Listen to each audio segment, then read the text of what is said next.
Hi everybody, it's Julia, your trusted travel expert from Matheson Travel, and I'm here this week to talk to you about where else, Singapore.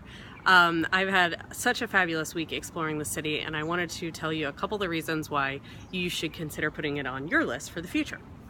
So the one thing about Singapore is it is kind of on the other side of the world. I mean, even from the West Coast, it was a really long flight, like 15 hours from San Francisco direct to Singapore. So it's really far to get over here, but once you get over here, it's really kind of the gateway to a lot of this part of the world. Southeast Asia, it's actually even only 4 hours, a direct flight from Singapore to Perth, Australia, Western Australia. Of course, there are direct flights to the Philippines, Thailand, Vietnam, Japan, all over Southeast Asia and beyond. It's just an amazing gateway. So, once you come here, there's lots of other places you can explore easily. The other thing is that it's actually one of the easiest kind of big giant Asian cities I've ever explored. Part of that reason is because everyone pretty much speaks English. English is one of the 4 official languages, but the national language is technically Malay, but everybody learns English in school, and there's been a British influence for over 200 years. So everyone pretty much speaks English. The subway here is super easy to navigate, very clean, of course, and also just because everyone speaks English, you can just sort of ask them, if you're a little confused about something. So it's also an incredibly diverse city. There are really like 4 distinct cultures, 4 or 5 maybe even distinct cultures that you can explore here.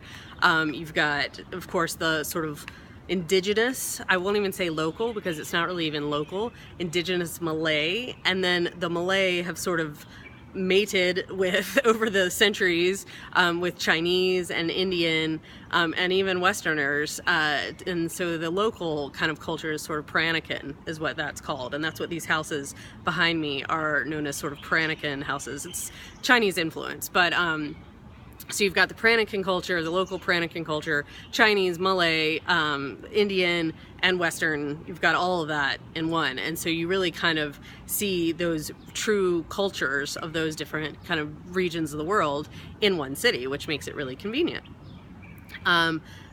With all of those distinct cultures, of course, you've got to talk about the food. Food here is unbelievable. You've got all those distinct cuisines, Chinese, you've got everything from dim sum to Szechuan. There's this thing called chicken rice that's like delicious. It's like kind of chicken soup deconstructed. I don't really know how to explain it, but it's delicious. Then you go over to Little India and you've got all kinds of, curries and biryani and delicious Indian food, plus the local Malay food. From this kind of region is really spicy and flavorful.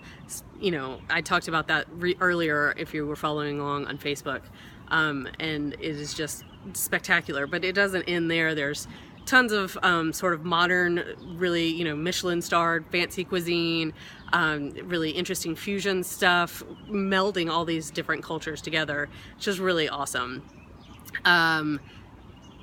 But this is the thing about Singapore that's super cool, is you would think that because, there's so many expats and there's, such sort of a financial center that it would be really expensive, and parts of it are really expensive, but food does not have to be expensive. You can go to a hawker center and have a delicious meal like that chicken rice I mentioned. It was $3, and that's 3 Sing dollars. So that's actually like only, I don't know, $2.25, $2.50 or something. And that was for a sizable meal. My drink was extra, sure, but I mean, $3 to $5 for a lunch, you can't really beat that. So you've got the highbrow, you've got the sort of lowbrow, cheaper side of it. And like I said, you've got all these different cultures you can kind of dip into. And what also, this goes back to how easy it is to explore those different kind of cultural areas. They're very distinct little neighborhoods, little sections of the city. So you kind of, if you've got a few days to explore, you can kind of, do one of them at a time. Or, if you've got less time, they're fairly close together as well. It's a pretty small, compact little island, so you can maybe jump between 2 or 3. So other reasons to come and see Singapore. It is a fantastic blend of old and new.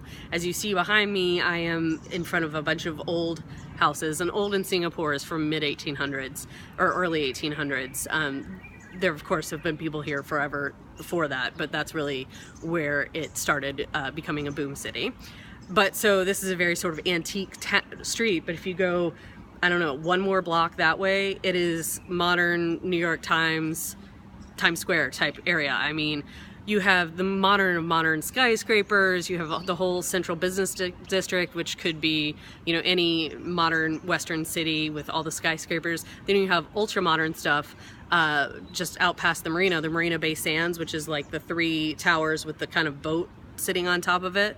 And then just beside that is the Gardens by the Bay, and that's like Avatar. It's like futuristic, you know, these domes and these crazy modern fake trees. So Singapore really is a different kind of blend of old and new that you get in, say, like a city like Rome or something, where sure, it has some modern buildings and some really old, like, you know, 2,000 years old stuff, but it's not quite the, I mean, when we say modern, it's really futuristic here, parts of it. It's really cool. So those are a couple of the reasons that I really think that you ought to give Singapore a shot. It does have, you know, a pretty strict government with very strict rules that you have to follow, but as long as you know, outwardly follow those, you will get along great and have a blast and probably gain some weight, because I've been eating a lot. That's it for this week. I'll talk to you next week.